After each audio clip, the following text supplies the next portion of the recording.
Menurut Undang-Undang Nomor 10 tentang Perbankan tahun 1998, bank itu merupakan lembaga usaha yang menghimpun uang dari masyarakat dalam bentuk simpanan dan menyalurkannya kembali dalam bentuk kredit dan lain-lain agar taraf hidup masyarakat dapat meningkat. Tapi kenapa ya nggak semua bank bisa dipakai untuk nabung?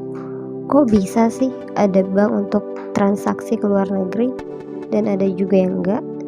Kenapa nggak semua bank bisa melakukan transaksi ke luar negeri? Dari dulu, kita mengenal bank sebagai tempat penyimpanan uang. Ternyata, selain itu, bank juga berfungsi sebagai tempat penyimpanan deposito, meminjam uang, dan bahkan ada bank yang nggak dipakai buat menyimpan uang. Meski secara garis besar memiliki tujuan yang sama, tapi setiap bank ternyata memiliki jenis yang berbeda-beda. Nah, biar nggak bingung-bingung lagi tentang bank, di video kali ini kita akan mempelajari jenis-jenis bank dari berbagai segi. Mulai dari segi fungsi atau kegiatan usaha, segi kepemilikan, segi status, segi menentukan harga, hingga segi menurut target pasar. Oke, nggak usah berlama-lama. Mari kita mulai. Oke, yang pertama jenis bank berdasarkan fungsi atau kegiatan usaha. Nah, berdasarkan fungsi atau kegiatan usahanya, bank itu dibedakan menjadi 3. Ada bank sentral, bank umum, dan juga bank pengkreditan rakyat atau BPR. Bank sentral, apa sih itu bank sentral?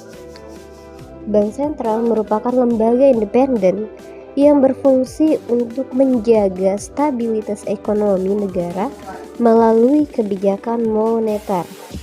Stabilitas ekonomi yang dimaksud itu seperti menjaga inflasi di angka yang wajar dan menjaga kestabilan nilai tukar rupiah. Contohnya, kalau kondisi ekonomi negara melambat, banyak pengangguran, dan tingkat inflasi menurun bahkan sampai deflasi, maka bank sentral itu akan menurunkan suku bunga acuan sebagai kebijakan moneter untuk menjaga stabilitas ekonomi negara. Di Indonesia sendiri, peran bank sentral itu dijalankan oleh Bank Indonesia. Sedangkan bank umum menurut OJK merupakan bank yang melaksanakan kegiatan usaha secara konvensional atau berdasarkan prinsip syariah, yang dalam kegiatannya memberikan jasa dalam lalu lintas pembayaran.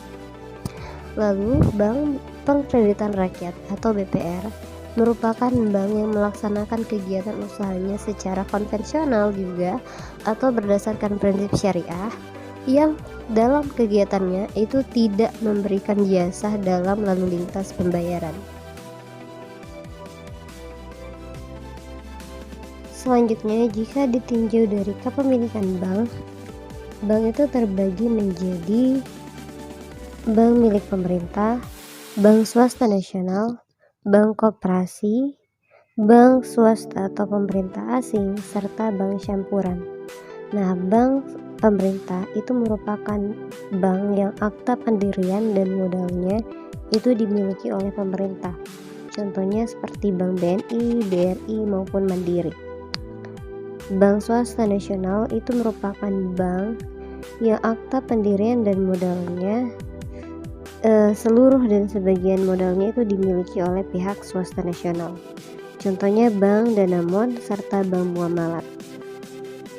Bank koperasi itu merupakan bank yang dimiliki oleh perusahaan berbadan hukum koperasi. Contoh dari bank ini adalah Bank Bukopin.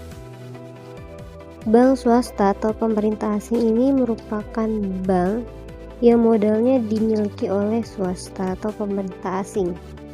Contoh dari bank ini yaitu American Express National Bank serta Citibank. Dan bank campuran itu merupakan bank yang modalnya dimiliki oleh swasta nasional dan juga asing. Contoh dari bank ini yaitu Sumitomo Niaga Bank serta Bank Sakura Swadana.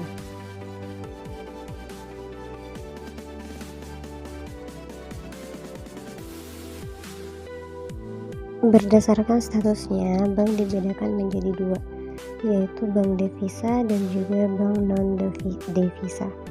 Nah, bank devisa itu merupakan bank yang bisa melakukan kegiatan transaksi luar negeri dan kegiatan lainnya yang berhubungan dengan mata uang asing karena telah memiliki izin. Nah, biasanya bank devisa ini memiliki produk unggulan seperti tabungan valuta asing atau mata uang asing. Contoh dari bank devisa antara lain Bank Mandiri, BRI, dan juga Bank BTN. Bank non-devisa merupakan bank yang bisa melakukan kegiatan transaksi luar negeri dengan wilayah yang terbatas pada negara tertentu saja.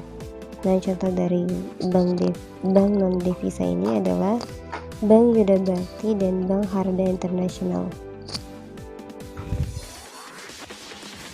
Jenis bank berdasarkan segi menentukan harga dibagi menjadi dua, yaitu bank konvensional dan juga bank syariah.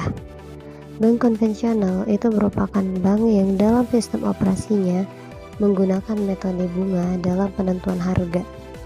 Dalam hal ini spread based dan juga fee based. Sedangkan bank syariah adalah bank yang sistem operasionalnya menggunakan prinsip-prinsip Islam seperti prinsip bagi hasil.